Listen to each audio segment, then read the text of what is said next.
personne n'arrive pas à dominer sur la terre, à dominer sur les choses qui sont physiques sur la terre. Pourquoi? Parce que le péché était entré. Aujourd'hui, on peut voir une personne qui peut avoir peur même d'une souris. Il peut avoir peur d'un rat, d'un serpent, je ne sais pas moi, d'un scorpion. Avoir peur même de petits insectes, de l'araignée. Il faut l'araignée. Hé! Au nom de Jésus, au nom de Jésus. Pourquoi? Parce que le péché entrant dans le monde a fait perdre à l'homme la première place qu'il occupait, la première place qui était la désobéissance. Et à cause du péché, la maladie est entrée dans le monde. À cause du péché, les guerres sont entrées dans le monde. À cause du péché, l'homme a découvert qu'il était nul et les vêtements sont venus pour couvrir la nudité de l'homme. Alors je voudrais dire à une personne, le plus grand problème de l'homme, ce n'est pas la maladie. Le plus grand problème de l'homme, ce n'est pas le sida. Le plus grand problème de l'homme, ce n'est pas, je ne sais moi, les guerres, les séismes et tout ce qui va avec. Le plus grand problème de l'homme, c'est le péché. Parce qu'à cause du péché, la maladie est entrée dans le monde. À cause du péché, le sida est une chose qui est entrée dans le monde à cause du péché. Lorsque tu es impuni, tu fais une vie sexuelle un peu bizarre, tu vas attraper le sida. Tu vas attraper le sida. Donc lorsque l'homme vivait encore, lorsque Dieu avait créé l'homme, il n'y avait pas la maladie, il n'y avait pas la misère. Mais à cause du péché, donc je viens te dire une chose, le péché est plus dangereux que le coronavirus. Le péché est plus dangereux que le sida. Le péché est plus dangereux que toutes les choses que vous pouvez nous citer, les guerres et les tribulations qui vont avec. La désobéissance. Adam et Ève ont mangé le fruit interdit, l'arbre de la connaissance du bien et du mal. L'arbre de la connaissance du bien et du mal à cause d'une parole du diable. Il est venu lui dire, si vous mangez ce fruit, vous n'allez pas mourir. Mais c'est qui était faux. Aujourd'hui, combien de personnes se laissent tenter? Combien de personnes se laissent tenter par les discours de l'ennemi, par les discours du diable, à cause de certains avantages, qui n'apporteront rien. Et à cause du péché, Dieu, en aimant sa créature, dit non, j'aime beaucoup ma créature. Qu'est-ce qu'il a fait? Il a envoyé des prophètes, il a envoyé des sacrificateurs pour prêcher la parole, pour dire répondez-vous et venez à Dieu. Mais une chose, lorsque ces prophètes partaient, il y a une personne qui était sauvée. Pourquoi? Parce que même ces mêmes prophètes-là étaient des personnes faillibles, des personnes qui ont commis des péchés, des personnes qui vivaient dans le péché. Malgré qu'ils étaient élevés en position de force, ils ont commis des péchés. Nous avons connu un grand homme de Dieu, Moïse, qui a opéré des miracles comme pas possible. Mais il était un homme faillible. Moïse était un homme faillible. Élie était un homme faillible. Tous les pasteurs que nous connaissons sont faillibles. C'est pour cela que Dieu a dit, non, ma créature que j'aime beaucoup. Je suis rempli d'amour pour ma créature. Mais comment faire pour que ma créature soit sauvée? Dieu est descendu, il a pris la chair humaine. Il est venu dans le monde. La Bible dit, la parole s'est faite chair. Elle a habité parmi nous. Afin que quiconque croit en lui ne périsse pas, mais qu'il ait la vie éternelle. Dieu a pris la chair humaine. Il est venu sur la terre afin de sauver l'humanité. La Bible dit, Dieu a tant aimé le monde qu'il a donné son Fils unique. Afin que quiconque croit en lui. La Bible ne dit pas seulement les Juifs. La Bible ne dit pas seulement les Européens. Dieu n'est pas seulement un Dieu de blanc. Il est aussi un Dieu de noir. Il a dit afin que quiconque croit en lui ne périsse point, mais qu'il ait la vie éternelle. Donc tu es congolais, je ne sais pas moi, je ne sais pas quelle tribu. Jésus-Christ est venu pour toi. Et il t'aime, il est rempli d'amour pour toi. Il est rempli d'amour pour toi, il t'aime tellement. Dieu a donné son Fils unique afin que quiconque croit en lui ne périsse pas. Mais vous devez savoir une chose, que dans le jardin d'Éden, il n'y avait pas que l'arbre de la connaissance du bien et du mal. Il y avait deux arbres. Il y avait l'arbre de la connaissance du bien et du mal. Il y avait aussi l'arbre de la vie. Alors Dieu a dit non. Empêchons l'homme qui ne puisse pas atteindre l'arbre de la vie. Alors pourquoi? Pour qu'il ne puisse pas vivre éternellement. Mais lorsque Jésus-Christ est venu dans le monde, il a dit ceci, je suis le vrai cep. Il a dit je suis le vrai cep. Et vous êtes les sages, vous êtes les savants, vous êtes les vignerons. Le cep c'est un arbre. Ça veut dire ceci, que l'arbre de la vie qui était dans le milieu du jardin, qui donnait la vie éternelle, est venu dans le monde pour apporter la vie. Jésus-Christ a été brisé pour nos fautes. C'est à cause des péchés qu'il est monté sur la croix. Pourquoi? Parce qu'il fallait qu'un sang puisse couler. Il fallait qu'un pacte de sang puisse être signé. Et c'est par le sang de Christ. Il ne fallait pas un sang de bouc, parce que nous ne sommes pas des boucs. Il ne fallait pas un sang des agneaux, parce que nous ne sommes pas des agneaux. Il fallait qu'un sang humain puisse couler. Alors je vais dire à une personne ce matin que Jésus-Christ t'aime. Il est venu pour toi. Il est le chemin, la vérité et la vie.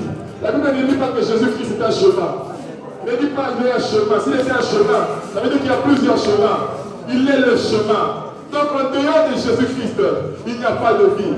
La Bible peut dire ceci, la vie éternelle, et qui te connaisse toi, le vrai Dieu, celui que tu as envoyé. Donc Donc la vie éternelle, c'est de connaître Jésus. Ce n'est pas le cours des serfs. La vie chrétienne, ce n'est pas le cours des serfs, ce n'est pas le cours d'éducation civique et morale. Ce n'est pas le cours des serfs, ce n'est pas être bon.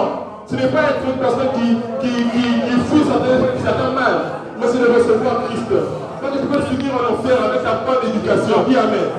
Tu peux rater le ciel même avec ta bonne éducation. L'éducation ne sauve pas. Le cours des serfs ne sauve pas. Il n'y a que Jésus. Ce n'est même pas une église qui sauve. Ce n'est même pas une église. Aujourd'hui, nous présente la religion. On est nous présenter Christ.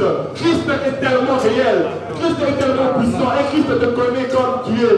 Il est puissant, il est formidable, il est merveilleux. Il est tellement puissant pour nous fausses. Il est condamné pour nous pécher. Et il est monté sur la croix. À cause du péché qu'il est venu. Et il dit quelque chose.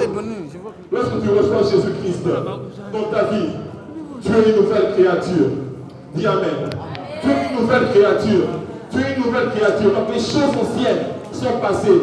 Toutes choses sont devenues nouvelles. Ça veut dire que même si tu as avorté, même si je ne sais pas du coucher avec tel homme, tel professeur, je ne sais pas quoi, Jésus-Christ est capable d'effacer.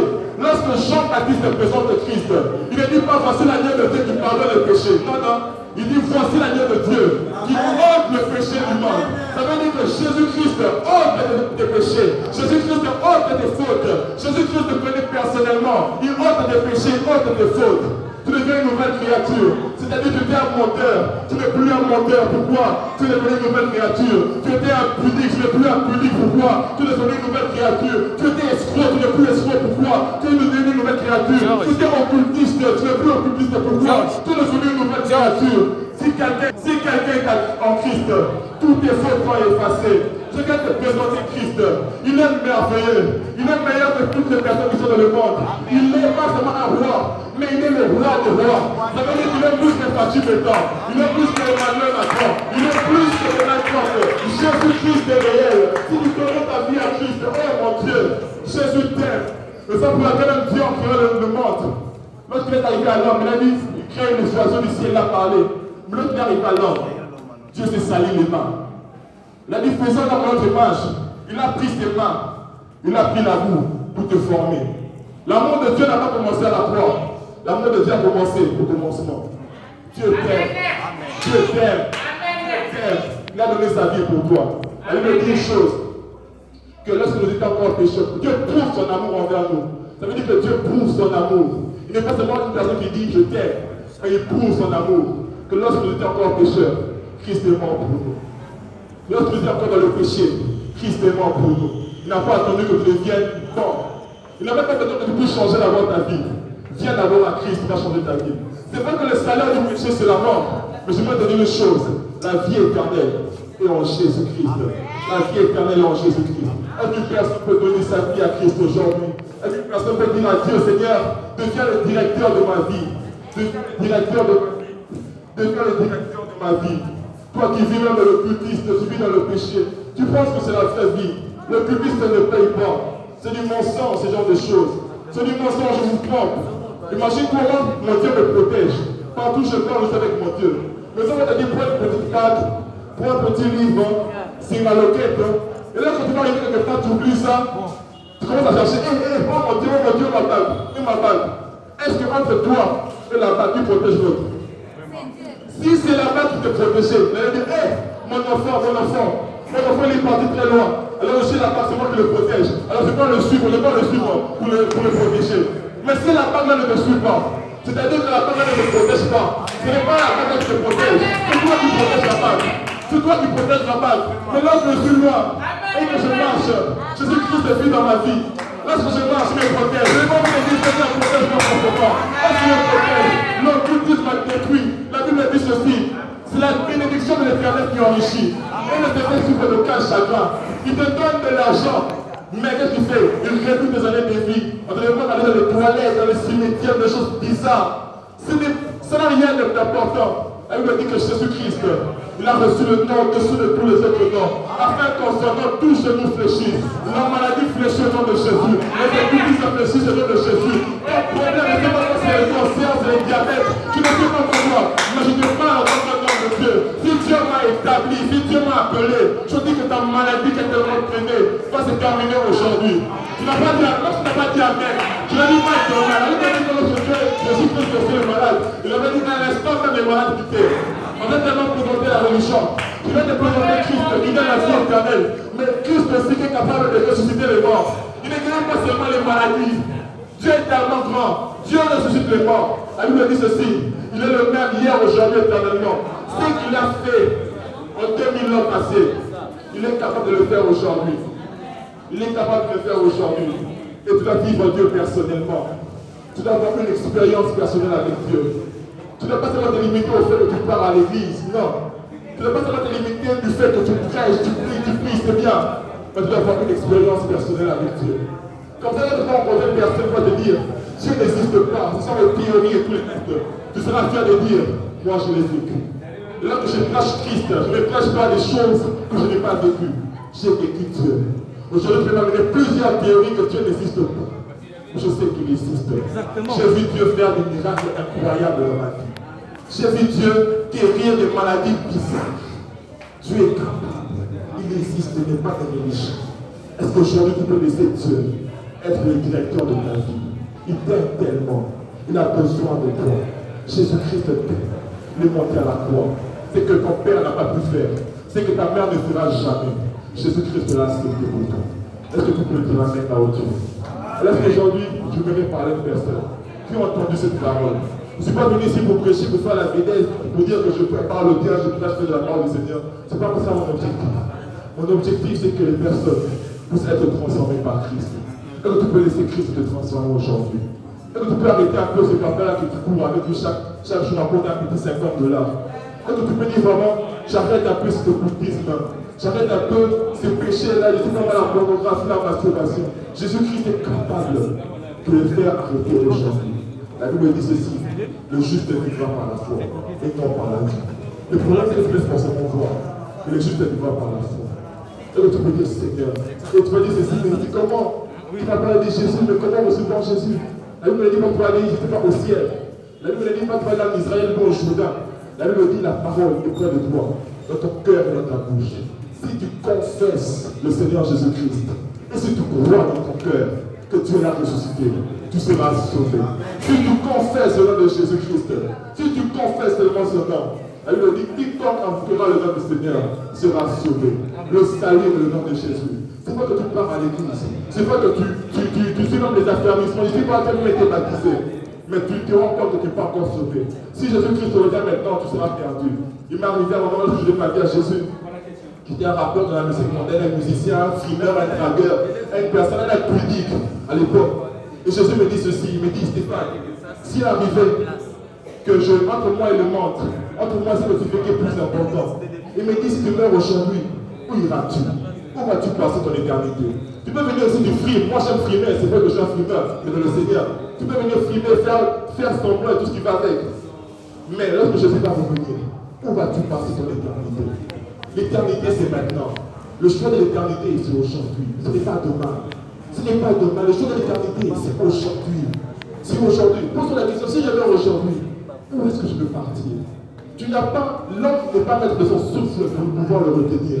Il n'a aucun pouvoir sur les jours de la mort. La mort a arraché des grands hommes.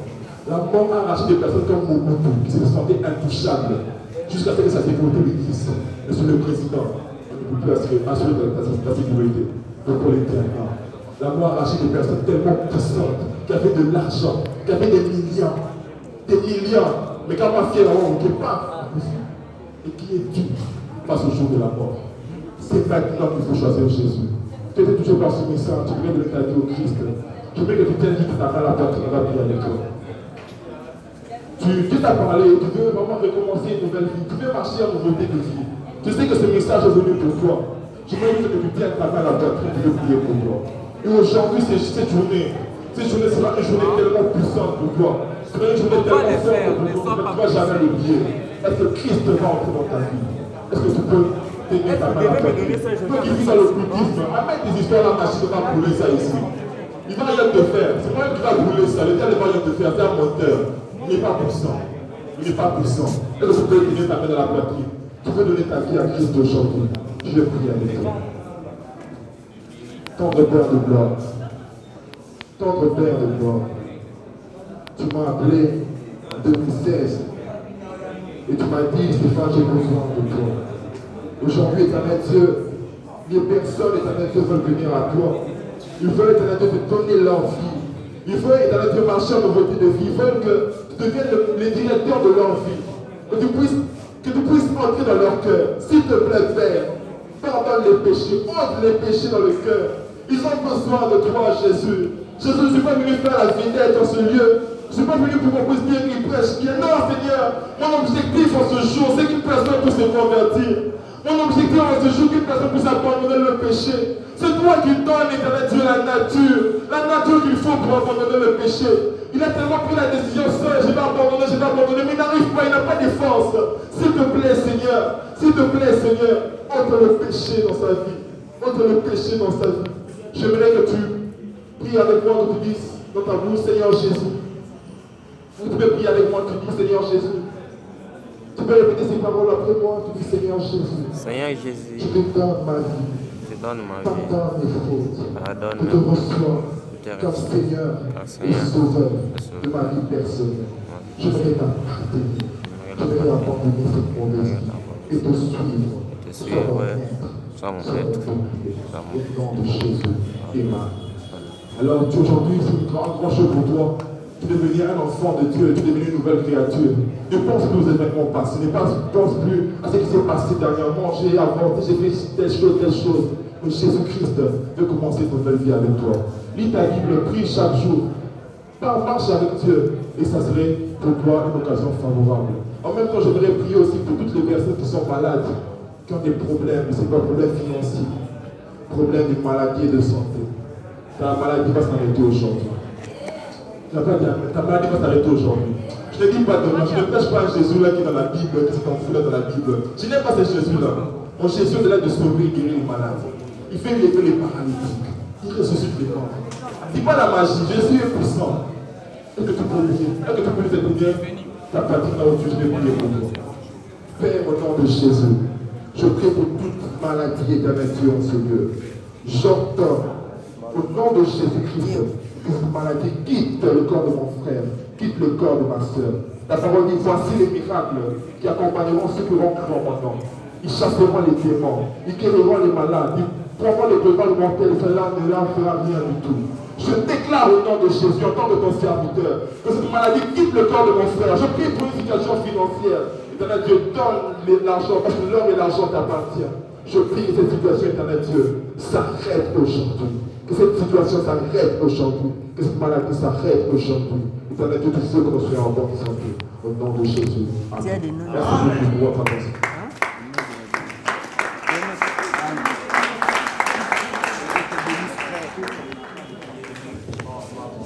Voilà, bonjour à tous.